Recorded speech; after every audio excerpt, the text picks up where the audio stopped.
Welcome to the CircuitPython Show. I'm your host, Paul Cutler. This episode I'm joined by Cooper Dalrymple, Jeff Epler, Mark Komus, and Tod Kurt for a panel discussion on the new audio effects recently added to CircuitPython. Welcome everyone to the show. Hello. Thanks. Hey, Paul. Mark, back in September you proposed adding audio effects to CircuitPython. What inspired you to add the audio effects? It was something on my mind for quite a while after the initial Synthio release that Jeff had put out, when I was trying to add drum effects in. And I found YouTube was a really good source of seeing how other people use synths to make drum effects, other types of synth effects, pianos, keyboards, basses, whatever. But where I hit a stumbling block for most of them was that I couldn't add things like reverb. The filters were in and they work great, but like reverb, little echoes, little things that would make it sound better. So it was in the back of my head to do something with that. And then I just had some time, was looking for something to work on. So eventually that's how I ended up starting on it. A little bit of a big thing to bite off, but you've been kind of working up to it, I think, over time with CircuitPython. Yeah, I first started doing audio stuff with Audio Mixer, I believe, and bringing that to the RP 2040 at the time. Something else with Raspberry Pi, but I can't remember what it was for audio now. I have a quick question for you, Mark. You mentioned the drum sounds using Synthio, generating those. Did you put out a GIST for that about a year or two ago? Yes, I did. I think I might have copied some of that. Everyone has been using that. Yeah. You were like mixing three different voices, I think, the decays. Oh, it was really good. Yeah. I found it in many different people's projects when they're like, hey, look, I made a little CircuitPython drum machine. And I'm like, there's no samples here. How is he doing it? Yeah, I think I credited it to my, I think I credited it in the source code, but still, that was incredible. That's really awesome to hear, because that's what I was hoping with anything I put out. And I've seen a couple projects that had drum effects that I was like, wait, that sounds like what I made, but I've never looked into it further than that. Wow. I've seen that commonly on like older systems. The sound of one voice is just kind of not as exciting as you'd like it to be, and so you double up or triple up voices. And I have to give credit to Todbot for that. You were mixing multiple voices and detuning them slightly to get a cooler sound.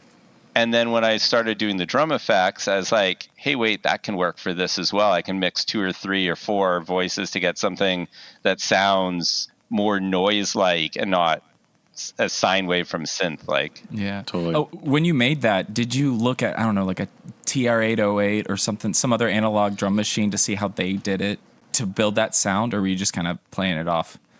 I Googled a bunch of YouTube videos of various people making drum sounds on synths. I can't even remember what videos they were at this point. And then had to adapt them for CircuitPython. As I said, we didn't really have audio effects at the time outside of basic filters and then multiple samples at the same time. Mm-hmm. So it ended up being sort of a hybrid of what I saw online and what I was able to play with myself. Yeah, adding the delays. You mentioned having like voice detuning, like having multiple voices where they're detuned to make a fatter, more interesting sound. But like you can get the same effect in a lot of ways just by using a delay at much lower CPU cost. And so for like if you're playing a chord, say, and so I'm so happy that we have this audio effects and audio delays packages now, because it's kind of cruise control for cool. You can make almost any sound a little bit better when you add a little bit of delay to it. That's interesting. For those that might not be aware of the new audio effects, what are some example effects that are now available in CircuitPython? The first one I put in was an echo, which is really a delay. I put it in because I didn't know what else to do to make sure things were working. I don't have the knowledge that everyone else on this panel does about synths and musical knowledge, but it's something that you can quickly and easily test. I can play a note, I can wait half a second and see if I've heard the note back to myself again. So it became really good for debugging and troubleshooting and learning to pick something simple where you're not trying to troubleshoot your effect on top of figuring out how to do effects to start with. Yeah, I think I can touch on that a little bit as well, if that's okay. First of all, I'm the new kid on the block here. I've only been contributing for about half a year or more to CircuitPython. Name's Cooper, I guess. And I come from a musical background and, a lot of guitar, piano, stuff like that. And I think what a good place to base this selection of effects that we eventually choose is in guitar effects. I'm sure many of the listeners here are familiar to some degree with effects pedals for guitar, which are ubiquitous nowadays with guitar players since, the 60s with Jimi Hendrix and all that, fuzzes, etc. I think some of our selection, it may be a little bit more utilitarian in usage, but kind of takes some of its, DNA from guitar pedals. So the other effects that we've developed beyond delay, which was a great start, of course, to set this up, the whole pathway and how these effects are made. Since then, we have filter, I believe, which is in a different module, audio filters. And then recently just got merged is distortion, which actually covers a couple of bases. I think that filter one especially, it's probably the easiest one. I think it was easier than the echo effect to create because it was using the biquad system that you developed, Jeff, with Synthio, and then hence the block biquad system, which is super cool. But right. With that, yeah, with that you can build a multitude of effects, things like wahs, EQs, just basic filters, low pass, and stuff like that. So yeah, totally. Because one of the things that I don't know who it was that set up the initial audio system for CircuitPython, but it kind of was informed by how pedals work, and that they have got an input and an output. And if you want to hook things together, you just hook the output of one to the input of the other, and you keep going. And that's how all the new audio delays and audio effects have been set up as well. So you can just start plugging things up and see what they do. And every module or every function has these knobs, and Epler made these cool LFO automated knob turning functions that you can just plug into the various knobs of the filter and the delay and all that kind of stuff. So you can do the wahs and distortions and dynamic stuff. It's really fun. Yeah, I mean, when I was creating Synthio, I did a lot of reading about synths. I'm more of a music enjoyer. I'm a little bit of a vocal musician, but I don't know the instruments. I don't know synths. And I got the opportunity to work on Synthio, and there was a lot of reading, and I'd learn about something like LFOs, and I would try to create a structure that would allow it to be expanded and elaborated upon. And I think in some respects I've succeeded, because now we have audio filters, and they're reusing these other things like the LFOs that existed already in ways that repurpose them and increase what they do. And Tod, I don't know if you said what an LFO was. What is an LFO? LFO. It's from the Spanish LFO. No, it's a low frequency oscillator in synthesizers. For reasons back in the misty times, people divided up oscillators into two kind of classes, where there's oscillators that made noise and there's oscillators that are really slow, basically at sort of human knob turning rates. And so instead of you sitting there with your hand on the filter knob going wob, wob, wob, you can instead have a low frequency oscillator essentially turn that knob for you and do the wob, wob, wob without you having to do it. In practice, a lot of oscillators can be both. But for code reasons, like with Synthio, there's a nice efficiency you can do by having oscillators that are only updated at a lower rate. You can like save some CPU instead of having them be full audio rate oscillators.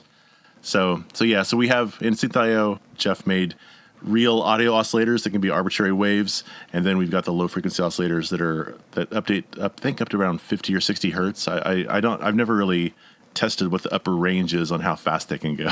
Well, it's 256 samples, isn't it? So I mean, depending on your sample rate, I think it's faster than 50 times per second. I have to do some calculation here. Yeah. The whole LFO system and the block input system work amazing. Like, that was one of the first things I ran into when I started the draft PR for audio effects, was people saying you need to add in this feature. You need to let people change the delay and the mix level. and everything based on these LFOs. And it was so simple to add in. Yeah, and a great example is within the audio mixer, we recently added support for block input on the level, and one of the original audio effects back, it's in like amps and stuff from like the 50s is tremolo, right? Which is where you just increase and decrease the volume, like sweeping that knob, and now you can do that very easily using Synthio LFOs and stuff. So that's pretty cool. That's cool. I'd not really noticed that in the PR. That was in like the last 2 weeks, I think. Oh, that's awesome. The other bonus with a lot of this stuff now being in audio mixer and all these audio effects is we realized they don't have to be just for the synth. The synth was what inspired me and what I think Cooper and myself spent a lot of our time in. But then we realized raw sample and wave files and any other audio files played through CircuitPython, we can add these effects to. So now you could have an MP3 playing, and if you want to add an effect to it, you can. You could put the filters on it. You could put an echo for some reason. I'm not sure why, but I'm looking forward to Halloween. I have a feeling, there's some spooky sounds that could be put in there. Definitely that. Yeah. Yeah, although just like an equalizer style control over your MP3 playback is something people have requested. And I think that's possible now. I think we have the pieces and somebody should put them together and let us know if it works. Paul, did you suggest that? Because I hadn't actually thought about that until I saw that question. That was actually a question that Todbot came up with was, could we see someone adding bass and treble controls to MP3 playback like an 80s boombox? If you hear me, Jeff, poking you in the future to clean up that PR there was it shelf and everything? I would love to get to that. I just have a lot of other priorities in my work right now, and some of you have probably heard I'm planning on stepping back from Adafruit this April, going to take a vacation and do some other stuff. But when I'm back in the right kind of space and not as much focused on Adafruit priorities as stuff that feels cool to me, I hope that's one of the things I'll come back and pick up. But it may be a while, so you might also pick that up and see if you can get it over the finish line. Because I think that'd be great. I think you could. I think you could do it. It's mostly just edits onto the existing filter system, right? So it was like I changed the way that stuff was calculated, and that's all in. And I think it may have been a matter of being out of space on some of the boards when I added in all the other goodies. And yeah, that's not the fun part. The fun part is the coding, not making sure that it still works on a board that, you wouldn't recommend to a person for a new project. Yeah. Right. Yeah. that's actually a great point about also why I got into this is the RP2350 came out and it had built-in floating point. And so much of what's involved in the effects is floating point math. So when it was just like audio mixer and playing an MP3 or playing the synth, that was enough to play on most chipsets. But now we've got this chip with both space, RAM, and storage-wise, as well as the processing power to actually power this. So now it's possible to put it through multiple effects at once. I've tried 5 or 10 at once and was able to play successfully. It's not till you sort of get to a bit bigger than that where it starts to have issues, but compared to what you could before, it's a lot more. In that chain, did you happen to use the distortion overdrive effect? I have not tried that one yet. That's the one I'm really nervous about. There's a lot of floating point going on. It really is a game changer. When I was working on Synthio, I was very much thinking about the RP2040 kind of as the target system, because we were looking at making the RP2040 prop maker feather, I think the product ended up being called. And so that was a good reason to take time to look at synth. And that didn't have the floating point unit. So I was reading all this like 1990s. Here's how we do all of the math for synthesizing without using floating point, just using integers. So there's a lot of code in there that like treats a 16-bit integer with a virtual decimal point after the third bit and crazy stuff like that. And now if we say, oh, well, we're going to have a floating point unit, a lot of that stuff becomes much simpler than I made it. But we want to keep like the main part of Synthio still working on all the microcontrollers. But it's really neat in these distortion. Which specific one was it that you're talking about? Say the name again. The overdrive. The overdrive. For listeners, there's multiple modes of the distortion effect, and that's one of them. Yeah, I remember I was reviewing this pull request. Thank you for your patience waiting for me to review that pull request. And I'm like, it looks like you're calling a trig function for every sample. Are you sure that's going to work?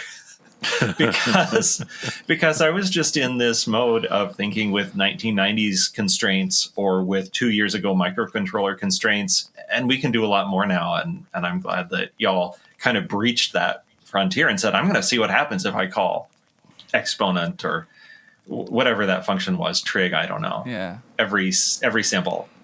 I would love to use integer math for all of that, but besides the bit crush effect, and that one actually avoids all the floating point and just use basic integer, bitwise functions. Besides that, it is very difficult to do a distortion effect without integer or floating point math. Just because you need that larger range of values than is convenient to represent. The functions themselves, I think the only other way to do it would be to use a lookup table of some sort, but then your space becomes your constraint, which is always in demand. Definitely. Yeah, it's amazing how like the things that like we kind of got for free in the analog world of like, oh, if you make your recording to tape a little hot, or if you like turn up the gain too high on your guitar amp, it something distorts. Really interesting happens. Yeah, it sounds cool. It doesn't sound gross. Whereas like when you distort like over gain on a digital system, it just clips and sounds harsh and terrible. And when you try to model that really soft distortion that happens in the analog realm, you start calling exponential functions because it's like a really weird nonlinear output. So yeah, trig function per sample. Sorry, Jeff. If it works, it's great. It's just I'm telling you what my first reaction was. No, totally. Yeah, I'm more in your realm because I started doing synth stuff with Arduino 8-bit. Yeah, you can't Mozzie, do that. am I right?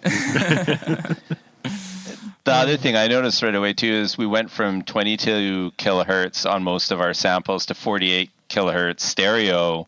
And it was handling it. And it was handling it with a fairly large effect workload on top of that. And if you try that on an RP2040, it'll do it to a little bit, but not for very long. So is it fair to say that you really do need an RP2350 to make most of these effects work? If you really want to take advantage of them, but if you want to use one or two, depending on the effect and depending on your sample rate, the 2040 will work. And I haven't actually tried it on other microcontrollers either.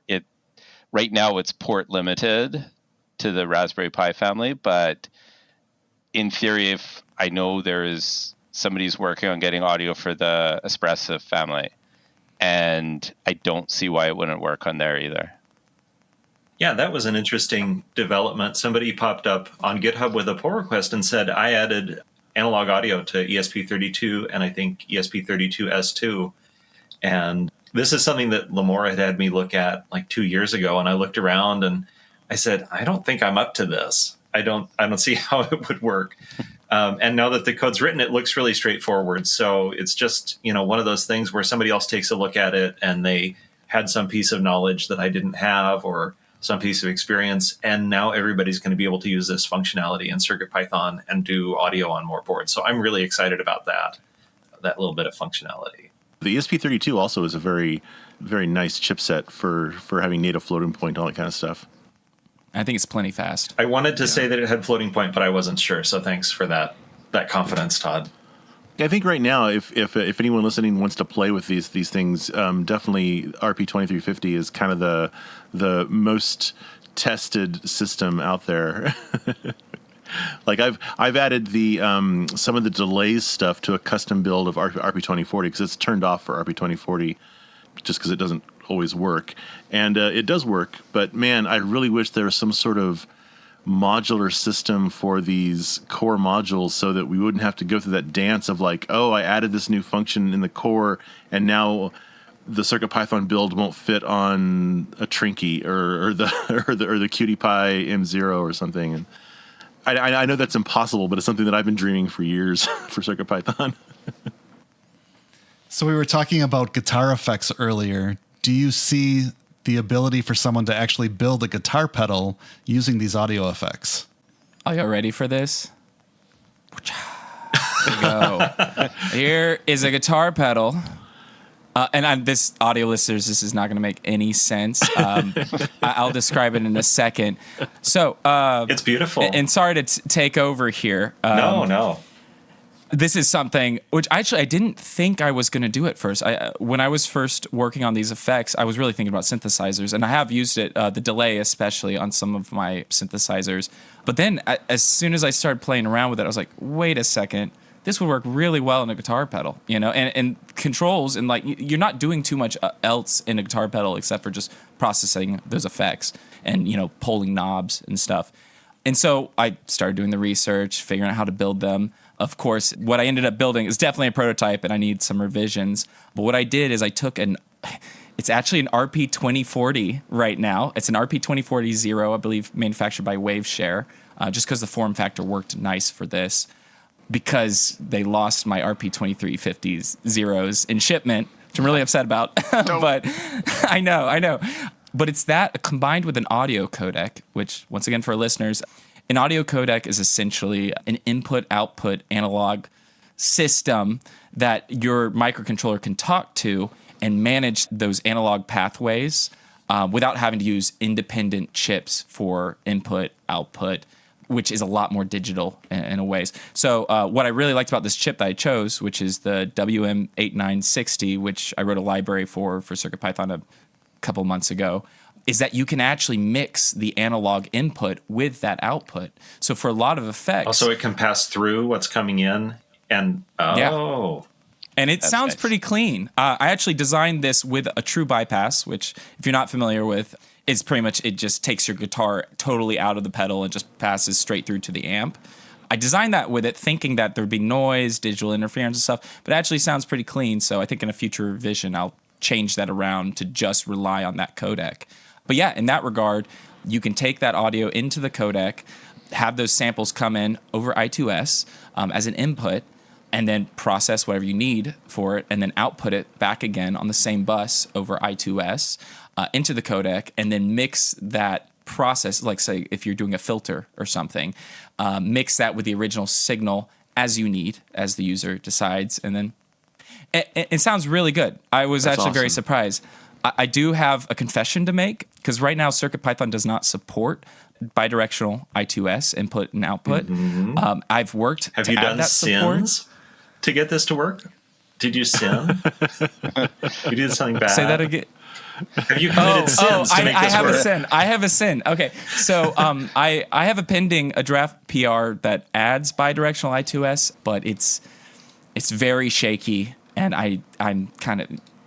I probably shouldn't use this language, but I'm a bit in DMA hell with that right now, where it's just you're dropping buffers and all this kind of stuff, and it sounds bad. It does work, though, surprisingly. So I would love for someone else to help me on that at some point. But what I ended up doing is actually my sin is I ended up going to Arduino, and I've actually been working on the Arduino Pico library to add that support in, which unfortunately was a lot easier than to do in CircuitPython. So I have this RP2040 running through that, and I'm building a library to manage the pedal and have all these effects processed and have a very simple interface for, changing the audio. So you pretty much kind of like Mozzie. It's actually very similar to Mozzie, where you have a control loop and an audio loop, and you just separate your processing, and it does it all, even utilizing both cores of the Pico. It's pretty cool. And so I've been able to do distortion, delay, filters. I stole your biquads, Jeff. I'm sorry. No, you're so absolutely welcome to them, because they're open source, and that's one of the reasons. And I'm not judging. I think it's great when you use the environment that's good for you. I mean, we're here to talk about CircuitPython, but it's important to acknowledge there are other environments out there, and they've got a lot of strengths that we don't always have, and maybe we'll get there by studying them, or maybe we won't. And for something, another environment will always be better. But no shade for using Arduino. Absolutely not. Yeah, it's also really good when you want to think through an algorithm that would have to be written in C, and I'm going to just punk this out either in Pico SDK or an Arduino or whatever. See if it actually makes sense before going through all the trouble of making all the CircuitPython bindings to the C code that's underneath. And so go Arduino to prototype with. However, I think CircuitPython, if all that worked as I wanted it to work, I think it would be a better platform in a lot of ways, because next thing you know, you have to do the display management, Yep. all the synth I/O. Because one thing I would love to do is be able to take a guitar and use a tuning process, read what note you're playing, and then play it through Synthio. That would be incredible. But now that I'm on Arduino, I'm like, now I have to figure out how to get all the synthesis working, whereas it'd be so much easier in CircuitPython. Right. So, Yeah. Just the once all that core code, that fast code that has to be written in C is done, if you can bolt the parts together in CircuitPython and express in a hopefully simple way, I want this thing up here to control that thing down there, I think that is where CircuitPython has a big advantage. Oh, yeah, definitely. Yeah, I've found that so much. Like when I was working on the drum effects, I could iterate through there blazingly fast. I was just in the REPL trying, okay, let's try these 3 things. No, okay, let's change the filter, the low pass filter, the high pass filter. And it made it so much quicker. And again, nothing against Arduino. I've used it a ton, but if I had to build, compile, upload, and test it for all those, I'd still be working on those effects if I hadn't have just dropped them and given up. Yeah, it's almost like a live coding environment, because you can be there on the REPL and actually create a synthesizer just by typing in real time. Yeah, it's amazingly fast, and you can just play. You can record something through MIDI tracks, or I've had lots of test files which are just a bunch of notes from some song that I put into test, and then listen to it right away and be like, not quite right, I need to adjust this. Oh, this is better.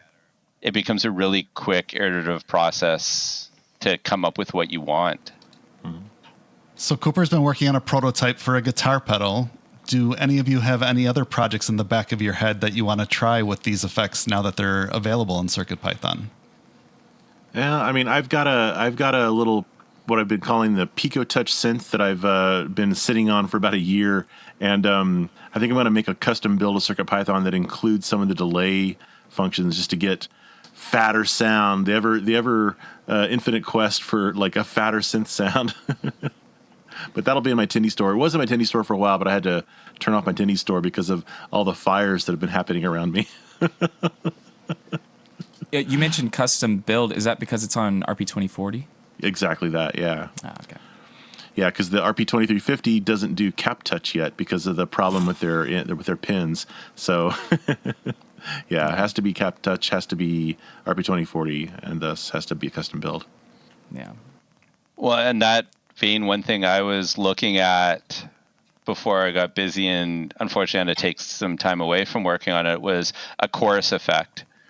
So not just the delay, which is really a delay, but just a slightly different type. So the chorus effect, just for those that are listening, will break up a note and slightly delay it 1, 2, 3, 4, 5, whatever many times, but over a small time frame. So you get all the waves, instead of being in harmony together, I guess, or lined up or slightly out of phase, and just comes up with that richer, fatter sound.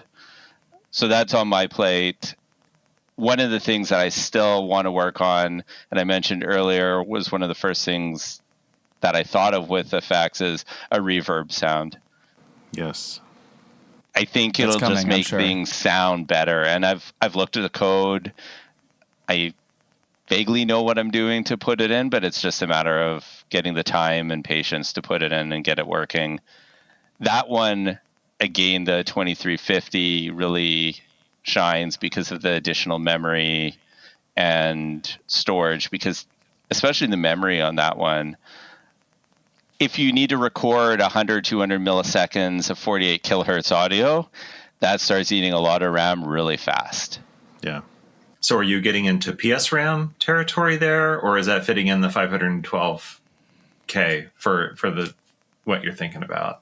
I think it fits in the 512. I've had the audio delays up to a second, and I think we capped them at a second on purpose. Otherwise, you'll start running into RAM limitations.